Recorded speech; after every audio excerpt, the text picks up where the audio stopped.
الذين إذا أصابتهم مصيبة قالوا إنا لله وإنا إليه راجعون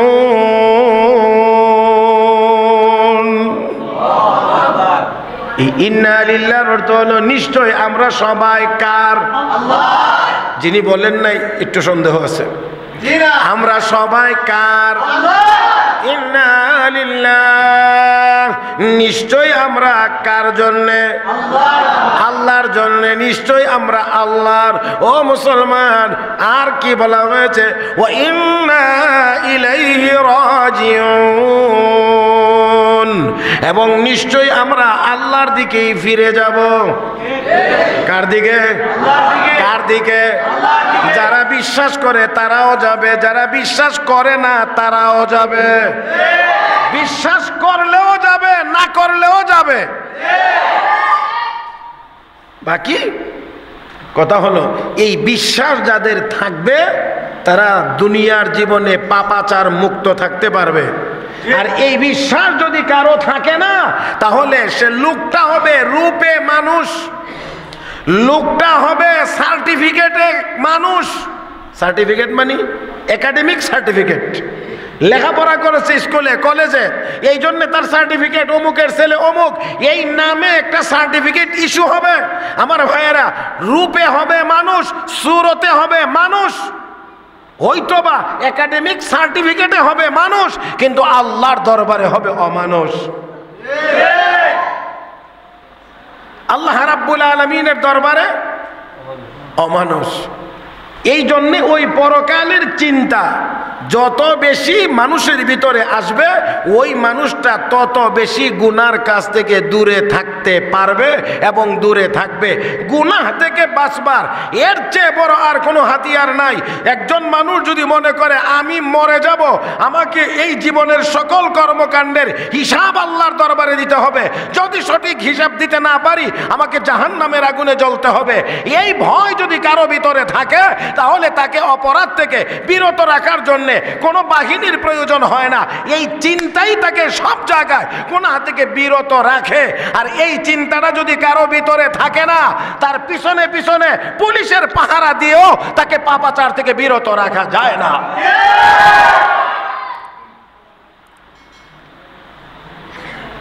আল্লামা শিবলি নোমানী রহমতুল্লাহি আলাইহি বহুত বড় এক ব্যক্তিত্ব।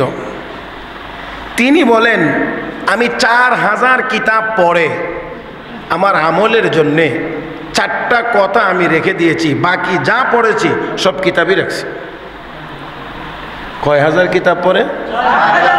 4000 কিতাব পড়ে আমলের জন্যে কয়টা কথা? কয়টা?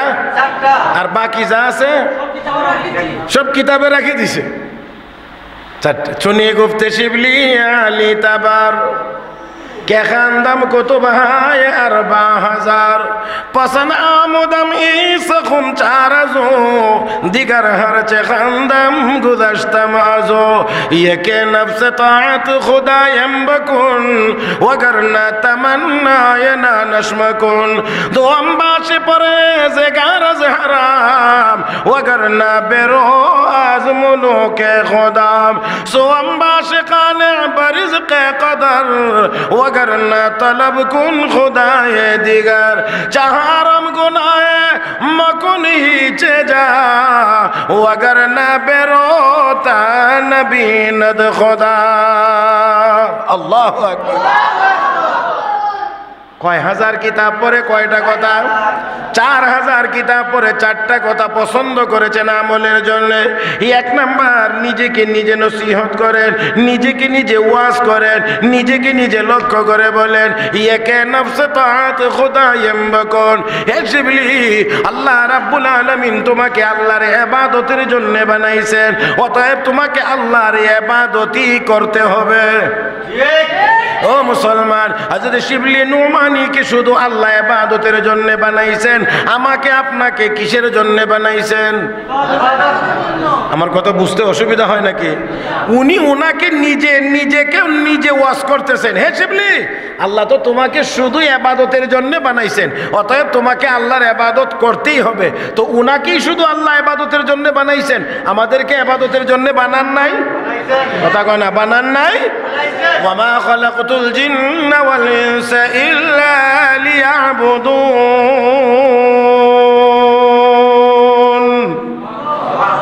মানুষ এবং জিন বানানোই হয়েছে একমাত্র কার ইবাদত করবে? আমরা ইবাদত করব কার? আমরা ইবাদত করব আল্লাহর। কারণ আল্লাহ আমাকে আপনাকে বানাইছেন উদ্দেশ্য ইবাদত, উদ্দেশ্য ইবাদত। তাহলে একটা কথা একেবারে আমার চোখে চোখ রেখে শুনবেন এবং জবাব দিবেন, আল্লাহ আমাকে আপনাকে বানাইছেন শুধুমাত্র আল্লাহর ইবাদত করার জন্য। তাহলে যে ইবাদত করবে সেই তো মানুষ বলে গণ্য হবে, আর যেটা ইবাদত করবে না, এটা যতই সুন্দর হোক দেখতে, এটা আসলে মানুষ না। এটা আসলে মানুষ, এটা মানুষ না, মানুষ না, মানুষ না। তাহলে আমি বলতে পারি হোক ইহুদি, হোক খ্রিস্টান, হোক অন্য কোন ধর্মাবলম্বী, যদি আমার আল্লাহকে মানে না, আল্লাহকে এক বলে স্বীকার করে না, আমার নবীকে শেষ নবী বলে মানে না, যদি ইসলাম ধর্ম মানে না, এটা হাজারো সুন্দর হতে পারে, হাজারো সার্টিফিকেট থাকতে পারে, আল্লাহর দরবারে মানুষ বলে গণ্য হতে পারে না। ولقد ذرأنا لجهنم كثيرا من الجن والإنس لهم قلوب لا يفقهون بها ولهم أعين لا يبصرون بها ولهم آذان لا يسمعون بها أولئك كالأنعام بل هم أضل أولئك هم الغافلون।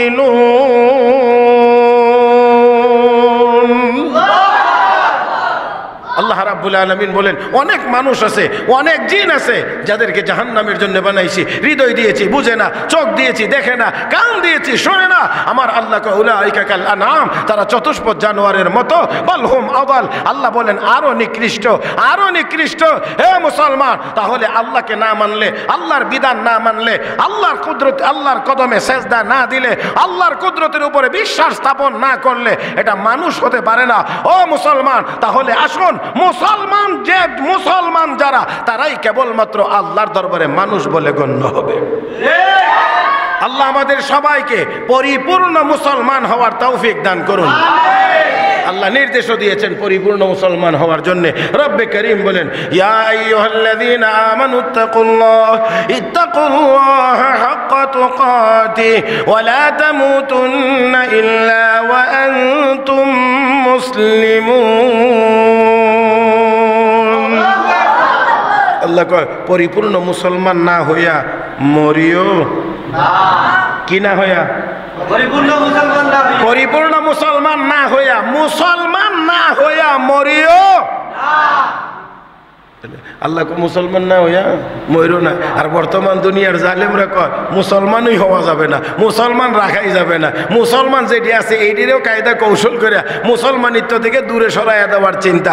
হ্যাঁ ভাইরা, তাহলে একটু আমার দিক খেয়াল করে কথাগুলো শুনবেন বলে আমি আশা করছি। মহতারাম হাজরিন, হযরত শিবলি নোমানী রহমতুল্লাহি আলাইহি বলেন, 4000 কিতাব পড়ে আমলের জন্যে 4টা কথাকে পছন্দ করেছি। 1 নাম্বার কি? শিবলি, আল্লাহ তোমাকে ইবাদতের জন্য বানাইছেন, অতএব তোমার আর কোনো কিছু করা না করা পরের কথা, আল্লাহর ইবাদত তোমাকে করতেই হবে। যদি আল্লাহর ইবাদত করতে মনে না চায়, যদি আল্লাহর ইবাদত করতে মনে না চায়, করতে যদি পারো না, করতে যদি মনে চায় না, ওয়াগারনা তামান্না ইয়ানা নাশমাকুন, তাহলে আল্লাহর পক্ষ থেকে রিজিকের আশাও তুমি করিও। কারণ যেই মালিকের গোলামি করতে পারবে না, ওই মালিকের পক্ষ থেকে খানির আশা কেমনে করে করো? আমরা চাই উন্নত মানের খানি, কিন্তু সেজদা দেব না। আমরা চাই আমাদের মতো সবকিছু হবে, কিন্তু মালিকের গোলামি করব না।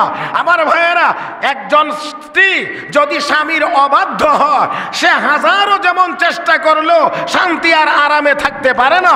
আল্লাহর নাফরমানি করে আল্লাহর জমিনে কোনো মানুষ শান্তিতে থাকতে পারে না।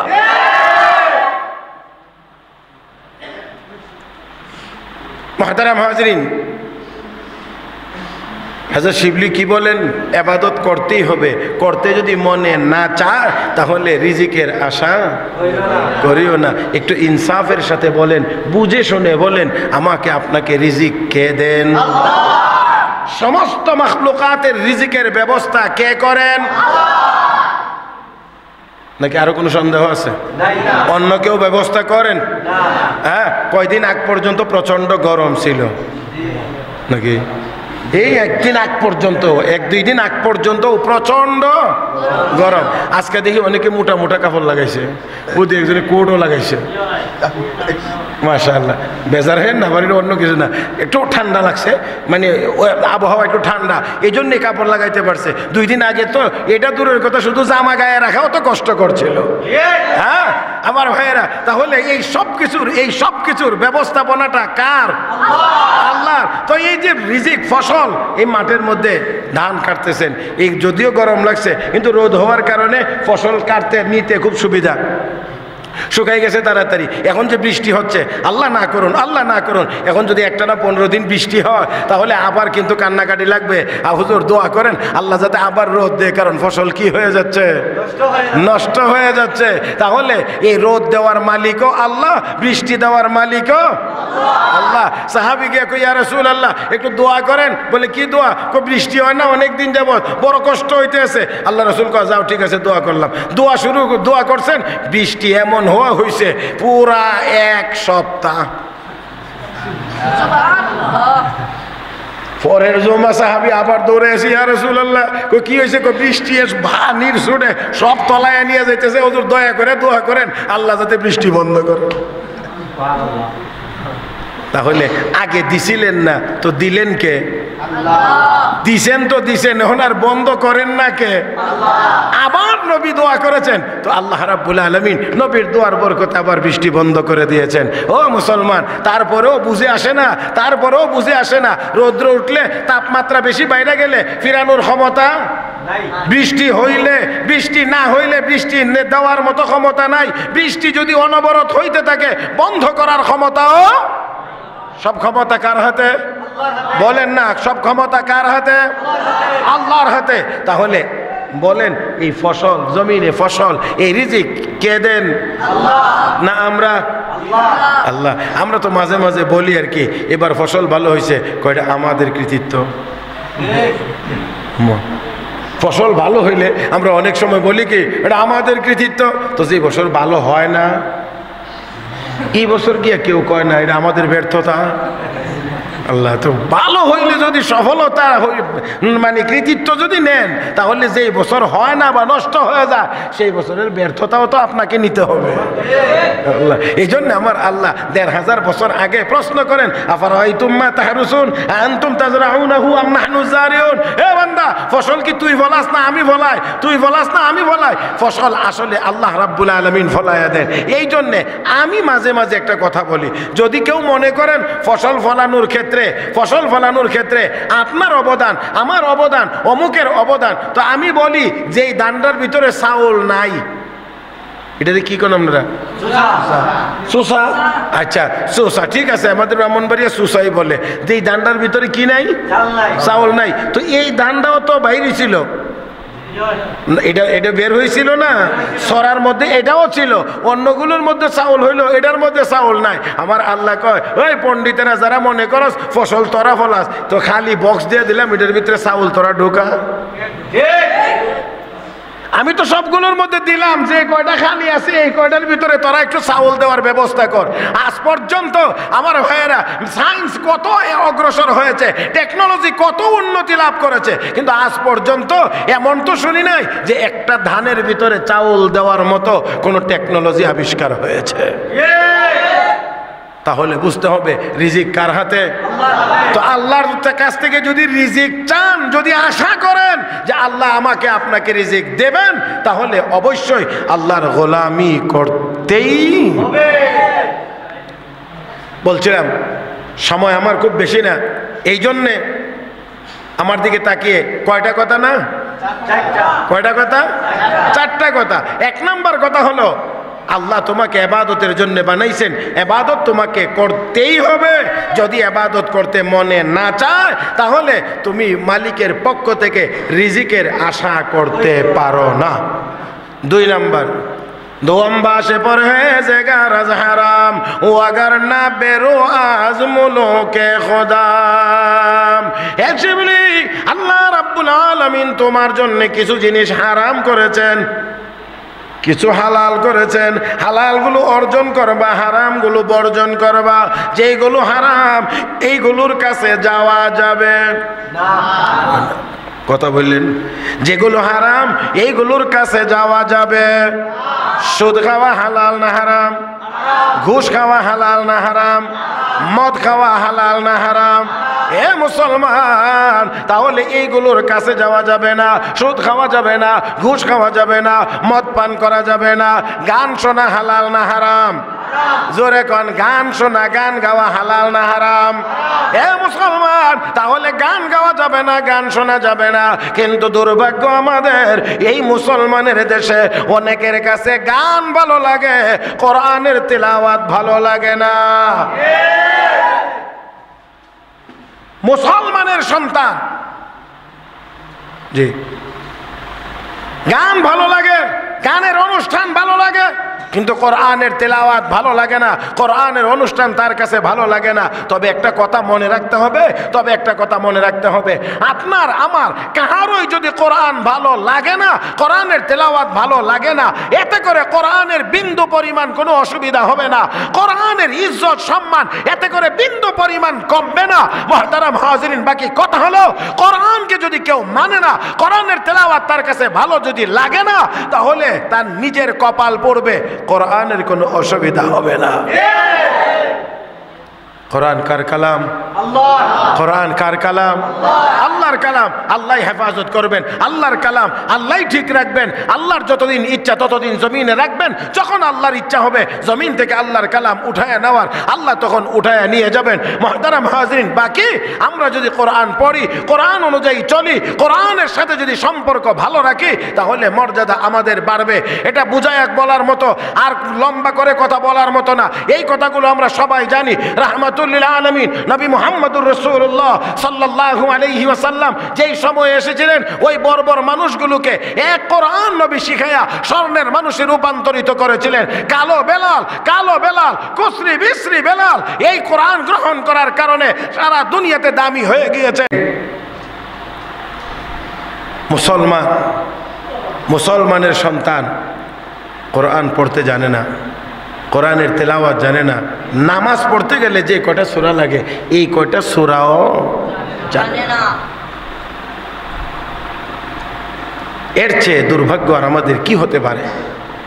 তারপরেও যতটুকু এখনো কোরআনের প্রতি মানুষের মহব্বত, ভালোবাসা, ভক্তি, শ্রদ্ধা এখনো যতটুকু আছে, ততটুকু যেন না থাকে, সেই জন্যে আন্তর্জাতিক চিল, কাক, শকুনেরা এই বাংলার আকাশে চক্কর লাগাইতে আছে।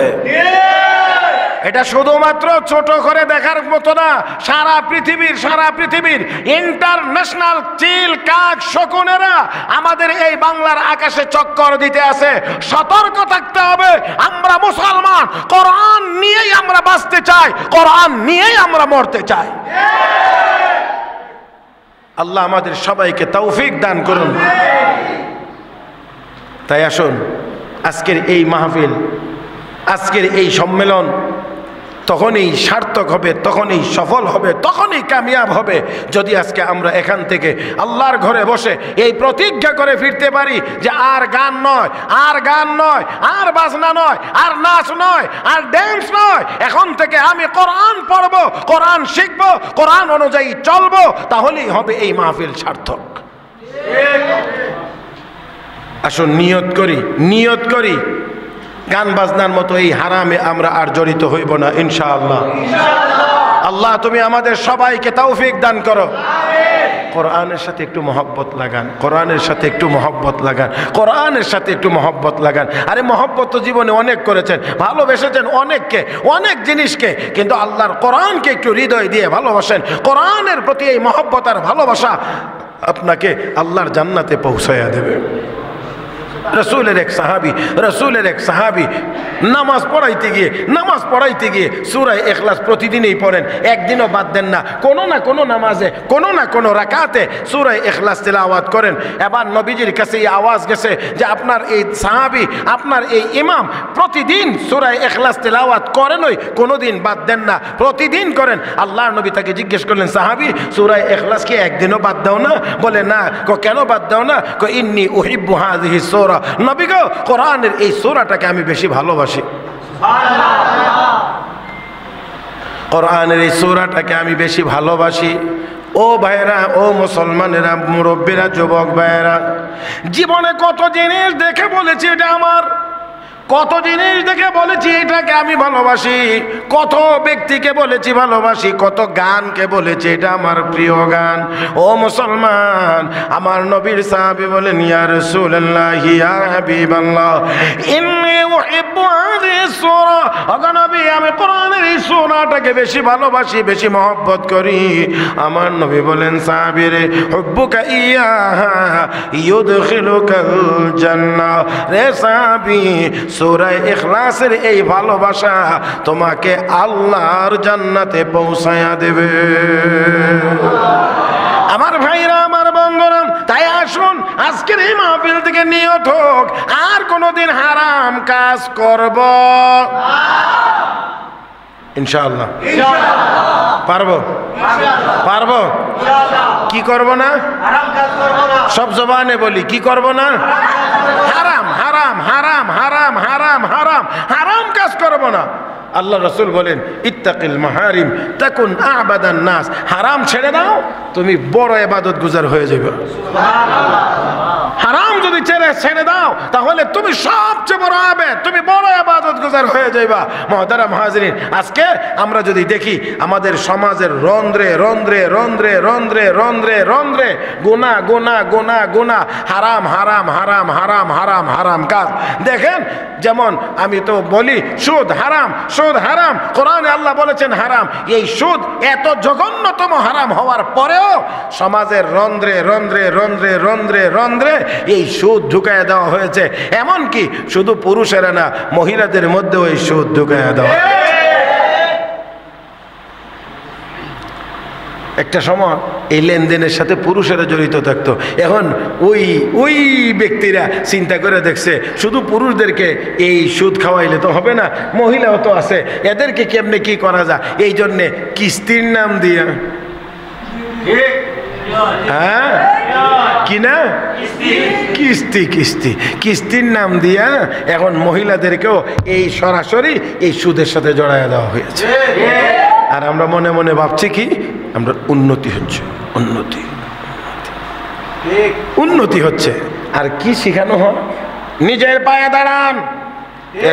এতদিন কি তোর দাদার কান্দে ফাও রেখে আসছিল? নিজের পায়ে দাঁড়ান, নিজের হয়ে দাঁড়াইতো, এতদিন কার হয়ে দাঁড়াইছিল?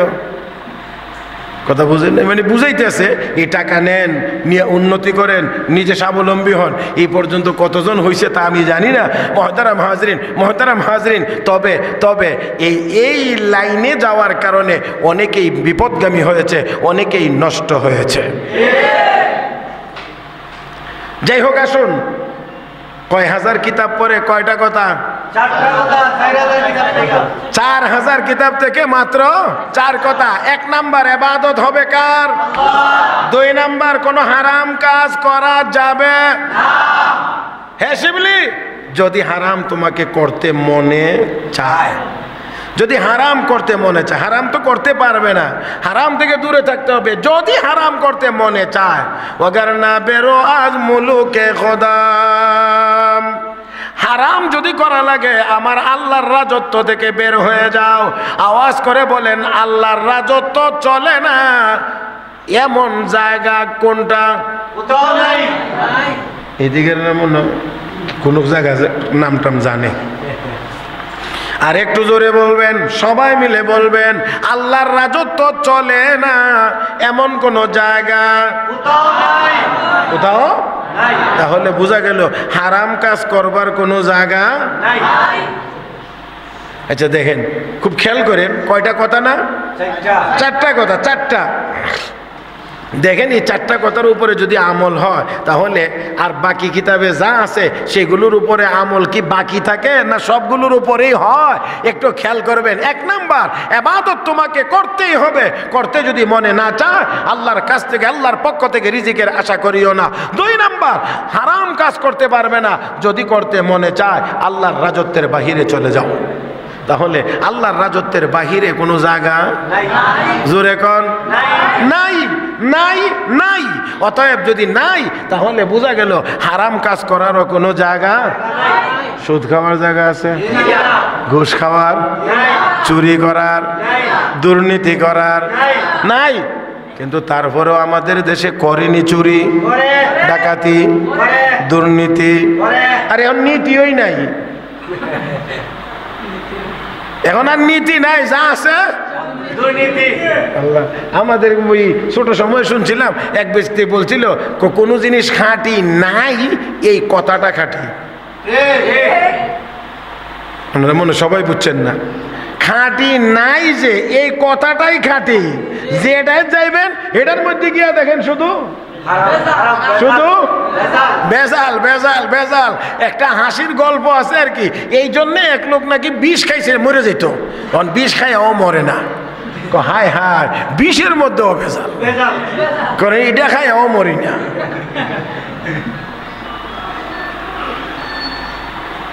আসুন, আমরা হারাম কাজ করব ইনশাআল্লাহ, ইবাদত করব, ইবাদত করব, হারাম কাজ করব। করতে হলে কোথায় যাইতে হবে? যেখানে আল্লাহর রাজত্ব নাই, চলে না এমন জায়গা, এমন জায়গা। দেখেন আসমানের কথা বলতে গিয়ে আল্লাহ রাব্বুল আলামিন বলেন, يا معشر الجن والإنس إن استطعتم أن تنفذوا من أقطار السماوات والأرض فانفذوا لا تنفذون إلا بسلطان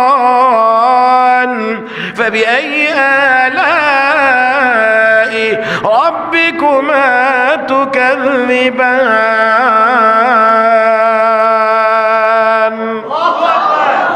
আল্লাহ রাব্বুল আলামিন বলেন, হে দানব, হে মানব, তালাশ করে দেখো, চেষ্টা করে দেখো আমার আসমানের সীমানা খুঁজে পাও কিনা। না না, আমার আল্লাহ বলেন না তানফুযুনা ইল্লা বিসুলতান, আল্লাহর দেওয়া ছাড়পত্র ছাড়া আসমানের সীমানা কখনোই তোমরা খুঁজে বের করতে পারবে। তাহলে আল্লাহর আসমানের সীমানার বাইরে যদি যাওয়া না যায়, আল্লাহর রাজত্বের বাহিরেও যাওয়া যাবে না, তাহলে হারাম কাজও করা যাবে না। হে মুসলমান, আজকে আমাদেরকে হারামের ভিতরে ডুবাই দেওয়া হয়েছে। ও ভাইয়েরা খেয়াল করে দেখেন, গান বাজনা হারাম মুসলমানের ঘরে ঘরে ঢুকায় দেওয়া হয়েছে। সুদ ঘুষ হারাম, চুরি ডাকাতি হারাম, মদ পান করা হারাম, মুসলমানের রন্ধ্রে রন্ধ্রে ঢুকায় দেওয়া হয়েছে। হারাম যদি খাবে, হারামের সাথে যদি যুক্ত হবে মুসলমান, ইমানের পাওয়ার দুর্বল হয়ে যাবে, কাফের বেঈমানদের সামনে মাথা উঁচু করে দাঁড়াইতে পারবে না। এটাই তো আমরা লক্ষ্য করে দেখছি। আজ আজ কতদিন পর্যন্ত মাসের পর মাস, মাসের পর মাস ও মুসলমান, ফিলিস্তিনের মুসলমানদের উপরে নির্বিচারে হত্যাযজ্ঞ চালানো হচ্ছে। অথচ 58টি মুসলিম দেশ আমরা তাকিয়ে তাকিয়ে দেখতে আসি মুসলমান কেমন করে মার খায়। কেন আমরা প্রতিবাদ করতে পারছি না? কেন আমরা তাদের পক্ষ হয়ে মাঠে দাঁড়াতে পারছি না? কেন আমরা ন্যায্য প্রতিবাদটা করতে পারছি না? এর একমাত্র কারণ কারণ হলো হারাম খাওয়ার কারণে, হারাম কাজ করার কারণে, হারামের সাথে জড়িত হওয়ার কারণে ইমানের স্পিড কমে গিয়েছে, টেম্পার কমে গিয়েছে, আমাদের সাহস কমে গিয়েছে। আর না হয় আমি প্রায়ই বলে থাকি, শাহজালাল মুজাররদি ইয়ামানির আল্লাহু আকবারে যদি করগোবেলদের দালান ভাঙতে পারে, 200 কোটি মুসলমান যদি হারাম মুক্ত হইয়া হালাল পথে জীবন যাপন করে, আমরা যদি সবাই মিলে একবার আল্লাহু আকবার বলতে পারতাম, আমার বিশ্বাস হয় একবারের আল্লাহু আকবারের আওয়াজে জারজ রাষ্ট্র ইসরায়েলের নাম ও নিশানা পৃথিবীর জমিনে থাকতে পারে না।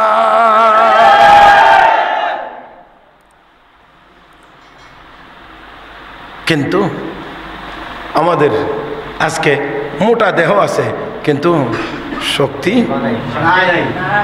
সাহস নাই।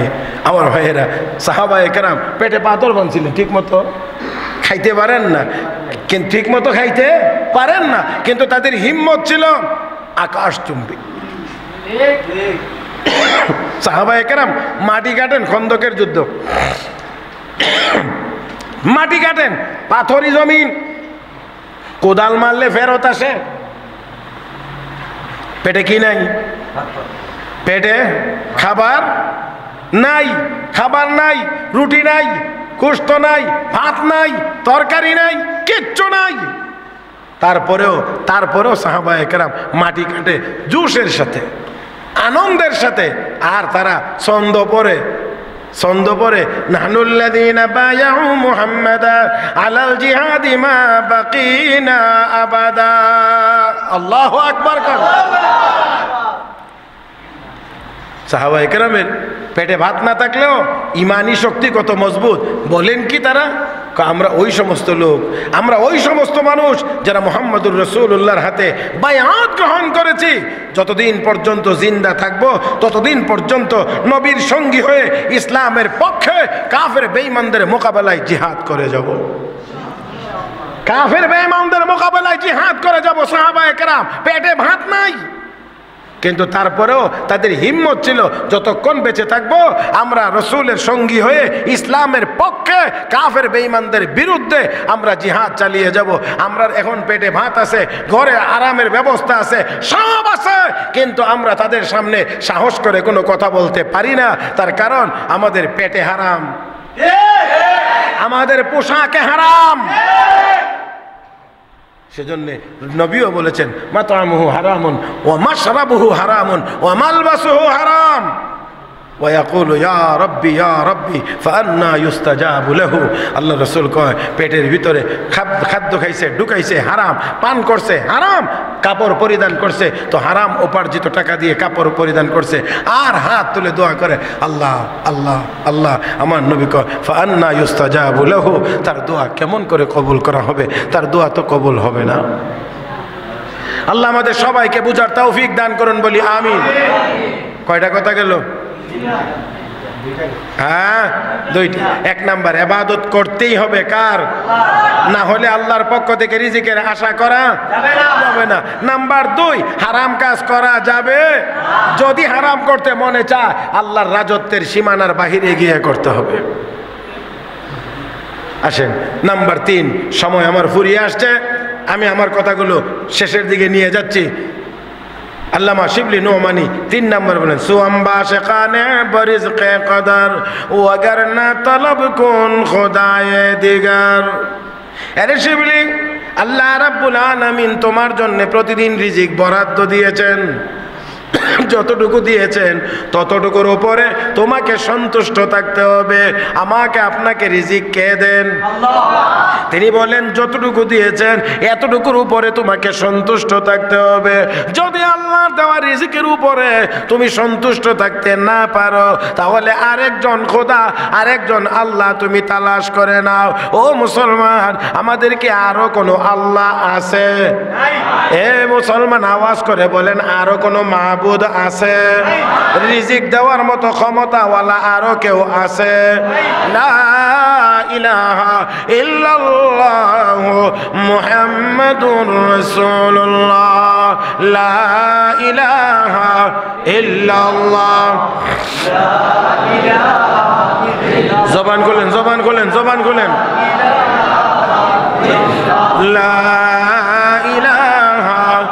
ইল্লাল্লাহ লা ইলাহা ইল্লাল্লাহ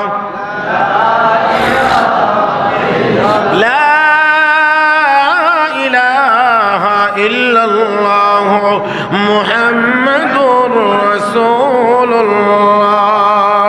ও মুসলমান, আল্লাহ ছাড়া আর কোনো মাবুদ নাই। আল্লাহ ছাড়া রিজিক দেওয়ার ক্ষমতা আর কার? এ মুসলমান, যতটুকু দেয় আল্লাহর দেওয়া রিজিকের উপরে সন্তুষ্ট থাকতে হবে, এটার উপরই সন্তুষ্ট হয়ে চলতে হবে। ও মুসলমান, আল্লাহ রাব্বুল আলামিনের রিজিকে যদি সন্তুষ্ট তুমি হতে না পারো, হে শিবিলি ওয়াগারনা তলব কোন খুদায়ে দিগার, আরেকজন আল্লাহ তালাশ করে নাও, আরেকজন আল্লাহও নাই, তালাশ করেও পাওয়া যাবে না। তোমার চাহিদা মোতাবেক রিজিকও কেউ দিবে না। রিজিক দেওয়ার মালিক যিনি, তিনি একক, এক এবং একক।